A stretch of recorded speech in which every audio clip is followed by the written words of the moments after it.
Welcome back to another edition of Down and Back with CornDoug, presented by Octane Cornhole. This week we're going to change things up a bit. We are not going to do the results here anymore. I'm going to throw them up on the Facebook page tomorrow.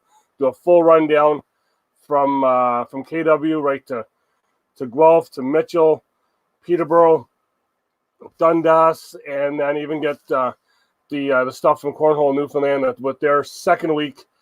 Still testing things out with what kind of format they want to do, but we'll get their results and everything that they had to do up tomorrow. This week, we got a great interview. Sean Asp from the Big Asp Cornhole podcast. It'd be great to talk with him. We're also going to do CornDoug's hole shots. We'll get some info on some upcoming tournaments and just some other kind of tidbit stuff with around the area. So let's get Sean in here now. He's one half of the Big Ass Cornhole podcast. Does it with his brother Dane. Sean, welcome to the Down and Back with CornDoug. Hey man, thanks for having me on. I really appreciate it. So to get into it here, I usually talk.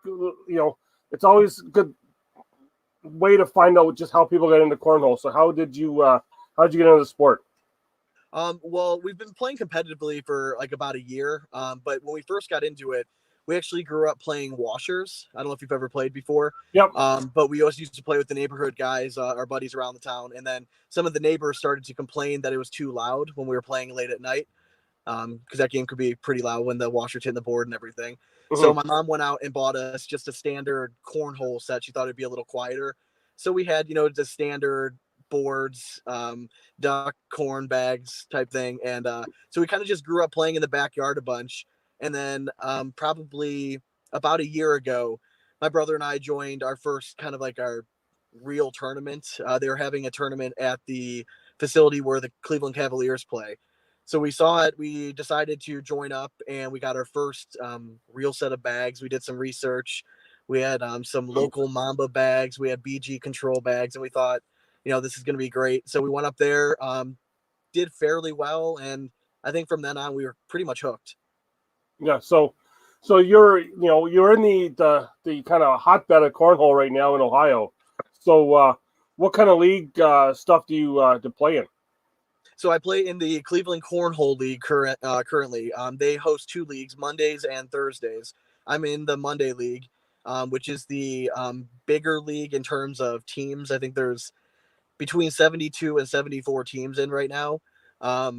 So just phenomenal competition. And the guy that runs his name is Dave Weiser.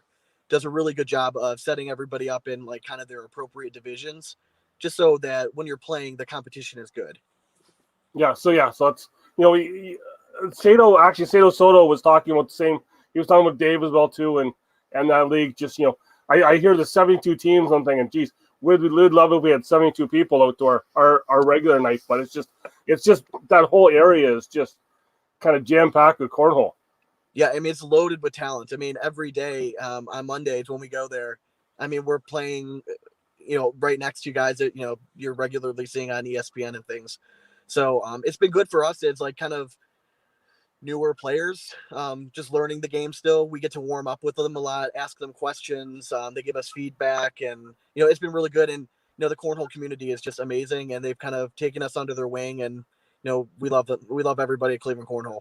Yeah. So like you said, you've got some of the better players playing there. So, let's name drop a few that you get to play on a regular basis. Well, I don't necessarily. So me and my brother are not pros. Okay. Yeah. We're still we're currently in Division 2, which is, they have Premier, and then they have like this advanced division, then Division 2. And then I think it goes all the way down to Division 6 or 7, something like that. Okay. But on a regular basis every week, we have players like Christine Papke, women's doubles champion, Eric Anderson, Cito Soto's there, Eli Stevens, just really, really phenomenal players. Chad Braun is there, Mike Paff. The list goes on. I mean, if I'm forgetting somebody, it's just off the top of my head. So, but yeah, I mean, just loaded in talent. And even in D2 and advanced, I mean, some of these guys are just unreal at playing. Yeah. So then that leads us into, you've got the podcast started up now. So, how's that going for you? It's going great. It was something that I'd always wanted to do a podcast. I have a really long commute to and from work every day, so I find myself listening to them a bunch, and it was something I always wanted to do for my professional side. I'm a physical therapist by trade, so I always wanted to kind of do something, but I didn't want to do it professionally right off the bat just because I wanted to iron out some kinks. So I asked my brother, hey, we're in this cornhole thing. It doesn't seem like there's too many podcasts out there about cornhole. Yep. I mean, obviously there's the Dogcast. We love those guys. Their show is phenomenal. But we thought that we could maybe bring a different aspect to the cornhole world based with this podcast. So we started it up, I want to say like 5 weeks ago. We just released our 6th episode yesterday where we interviewed the owner of Kill Shots Cornhole, Austin Raynard, and then the current doubles champions, the pro double champion, Dalton McClem and Kyle Malone. It was a great interview. We're having a blast doing it. I mean, the cornhole community has blown us away by the amount of people that are actually listening to us. We joked on our first episode that, if 10 people listen to it, we were going to be thrilled. And so it's been overwhelming with the support we've been getting from everybody. Well, I know, like for myself, when I first started talking about doing this, I was thinking, okay, we're going to do just like a 5-minute kind of quick thing. And then all of a sudden I'm now I'm about 10 weeks in or a little more. And it's like, okay, the 5 minutes, it was like so long ago. Now it's like, you're struggling to keep it under half an hour because they're just the content that can come up, the people you can interview and talk is just, and like you said, everyone, you don't realize who's all listening to correct. you until you start, asking some people to come on the show. It's awesome. It really is. And it gets addicting. You know what I mean? Like when you start doing this and you're getting good feedback and you start interacting with the listeners and everything. And it really is addicting. And we are struggling with the same thing though. We're trying to shorten our times here a little bit. Our last episode was our longest episode, almost about an hour, but we never want to go longer than that. So we really want to kind of be in that 30 to 45 minute range. Yeah. So what kind of range of topics then do you go on when you're not with the interview on your podcast?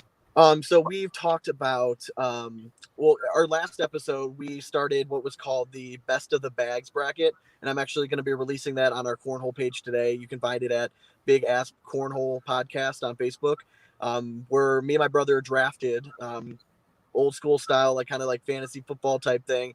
I picked 8 bags, he picked 8 bags, and we're going to pin them against each other and just see what bag comes out on top. We've talked about different scenarios we found ourselves in. My brother threw a bag out of turn one week, and we just kind of discussed kind of the cornhole community's feelings about what do you do in that situation? Do you lose that bag? Do you give it back? So that was an interesting topic. Trying to think. And then our first episode, we kind of just gave a little background on why we were doing the show, how we thought we wanted to be different than other podcasts that were out there, and we really wanted to kind of focus our podcast geared more towards the players and shed more light on the people that are helping to grow the sport. Exactly. Yeah. So that's why I thought, for with this here is just it's something out to the new players. They're kind of questions they'd be asking. They're kind of the stuff that you see going through with them, like whether it's how do you play against a new player or you're just what you how you interact with them is kind of like a big thing. Oh, for sure. Yeah, like I'll tell you, I'm gonna a little earlier, but it's like my whole shot today is talking about when you're playing a new player and you start throwing with your wrong hand. Yeah, it's good you're an advanced, but this is a brand new player.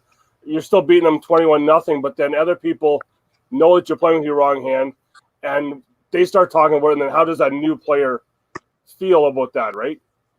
Yeah. So when we go to regional tournaments now and we're warming up, we tend to try to go warm up with people that we've never seen before and just start talking to them. And a lot of times we find out that this is like their first regional experience, and we just we give them like kind of our experience about it. We tell them like, we've been doing this less than a year. This is what we've learned about it.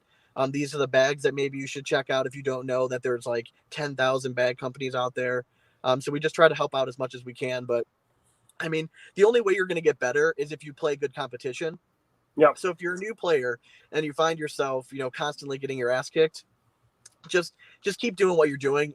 The points will come, the wins will start to come up, and that's kind of where me and my brother are at now. We had success initially when we were playing in the more like the social division, and we climbed through the ranks pretty quickly. But now that we're playing in, the competitive and advanced level, we're kind of finding ourselves middle of the pack, and it can be frustrating. But when it comes down to it, we're throwing beanbags at a board. We don't take it that seriously, and we have fun because the people around us are great. Oh, exactly. Yeah, and that's just the thing. Like, like when I went to my first finals, it was just like that bright lights, big time. Is just, and you find out that all these people, that are in there that are these big names are just regular guys that just sit, have a beer, and play cornhole. For sure. So, I mean, Cito, I know you guys had him on your show. He's the perfect example. He was like the first pro player I ever met, and it was at a smaller tournament, and I didn't even know that you had to bring your own bags. And he lent me a set of his BG bags, and from there on, he's kind of taken us under his wing a little bit. Helped us out whenever he can. He's a great guy, and we always appreciate his help. Yeah, I had that, like, when I first met him was in Cherokee, and I had that experience with him.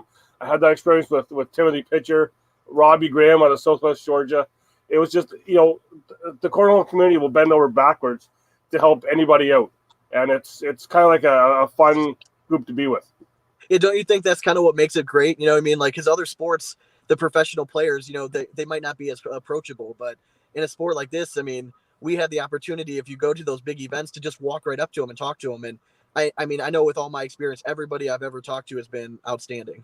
Yeah, like for us, we had a couple of guys come up and say, "Hey, you're the Canadian guys," and it's like, well, okay, yeah, you shouldn't even know about us, right? So yeah, but yeah, it is great, and I know you got to run here, and thanks for doing this here. I want everyone to check out the Big Ass Podcast on Facebook.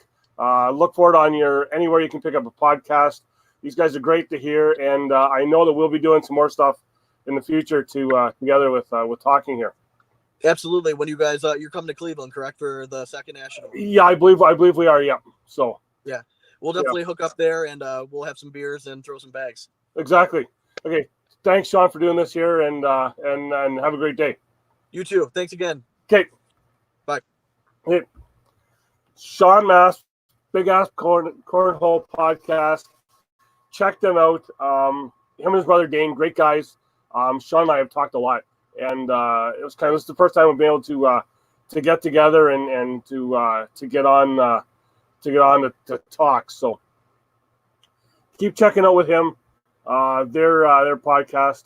Gonna get to the whole shot. So I kind of mentioned it a bit with Sean there. We had a situation the other week where we had some new players, some advanced players, and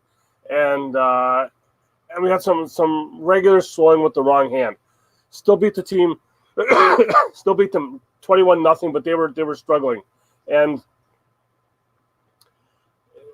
you kind of it's that I've always talked about that balance between advanced and new players. So this other team, this other new team, was a team that had come out to our league night, I'm gonna say a year ago. And they got waxed and they didn't want to come back. So they went and they tried out this other night that we had. They ended up getting waxed again. I tried to help them out. I know some other people tried to help them out. And once they kind of got the hang of it, they were starting to get a bit more points.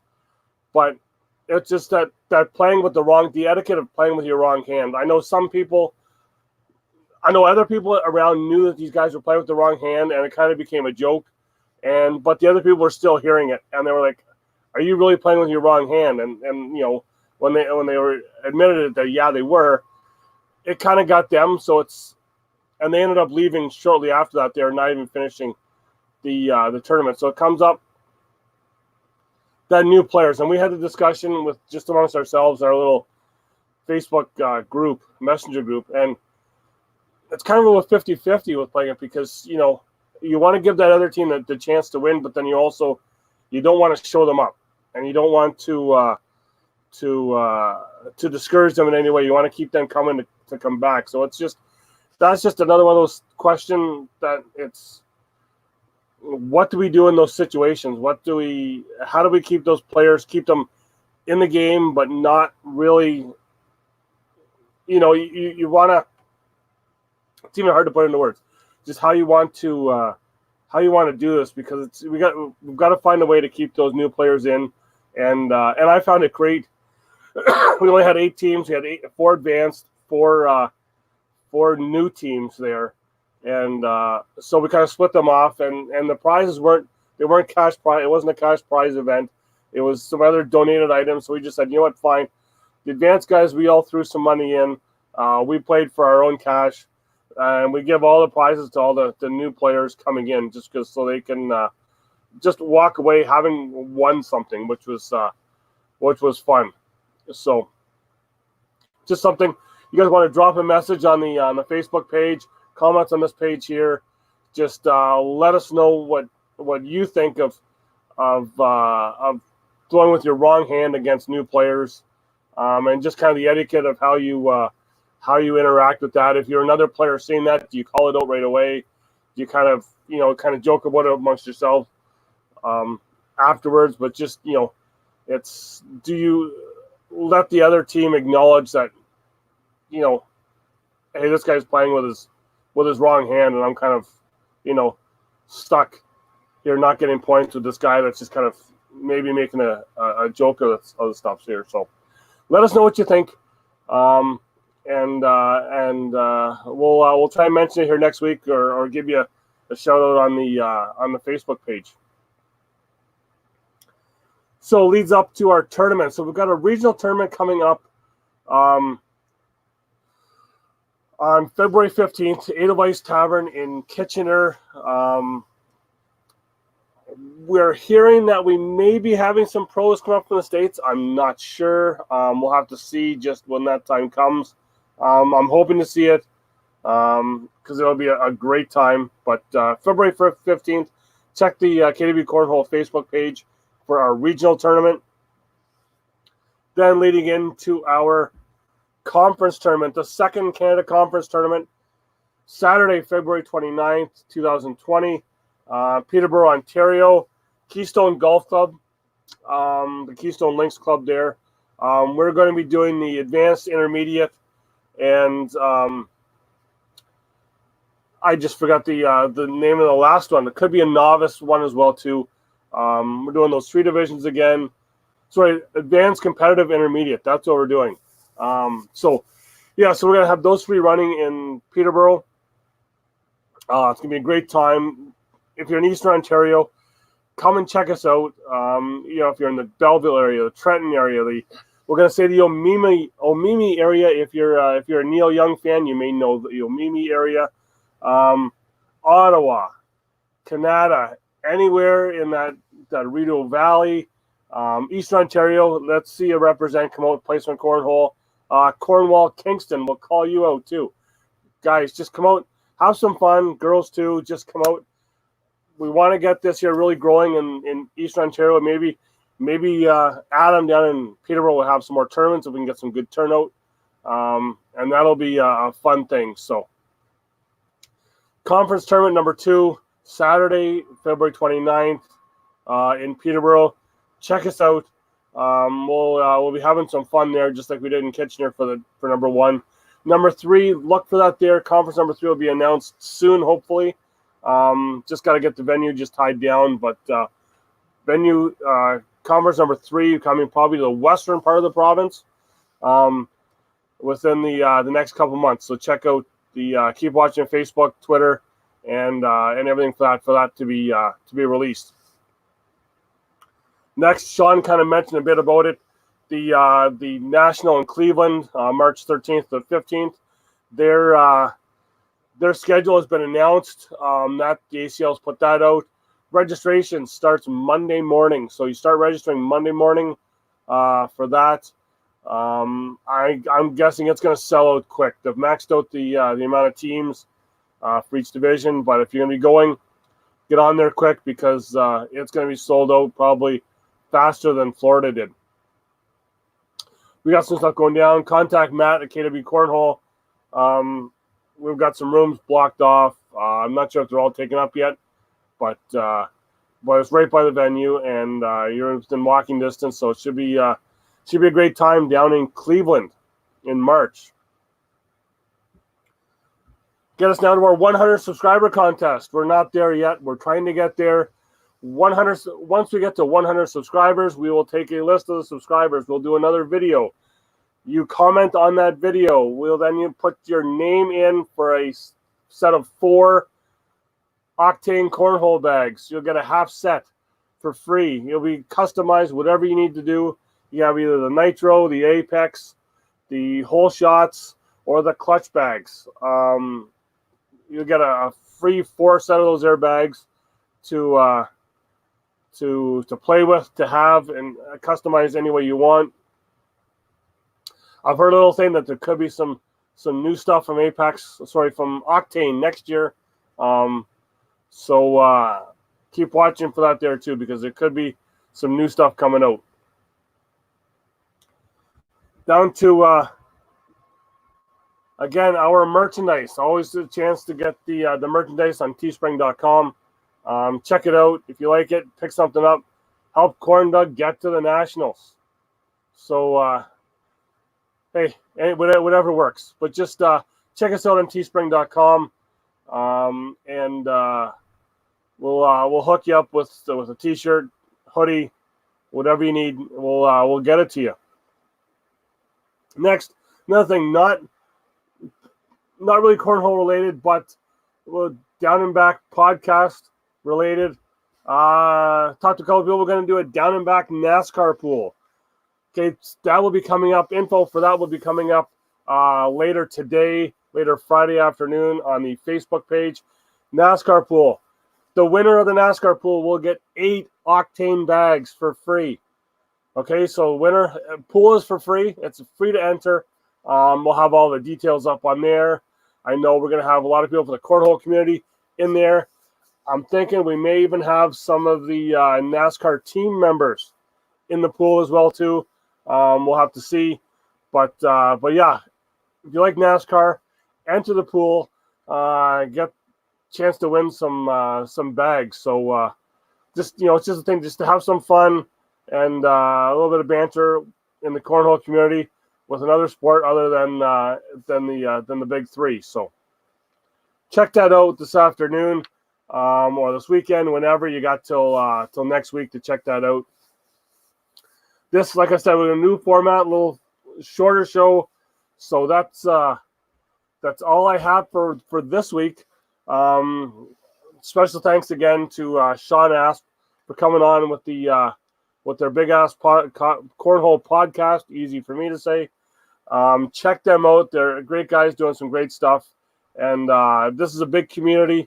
Everybody's helping everybody out. We're here for the new players, the old players, and just here to have some fun. It's the name of the game is like Sean said, all we're doing is throwing beanbags. So so that's it for this week. Go out to your leagues next week. Be nice to people. Have fun.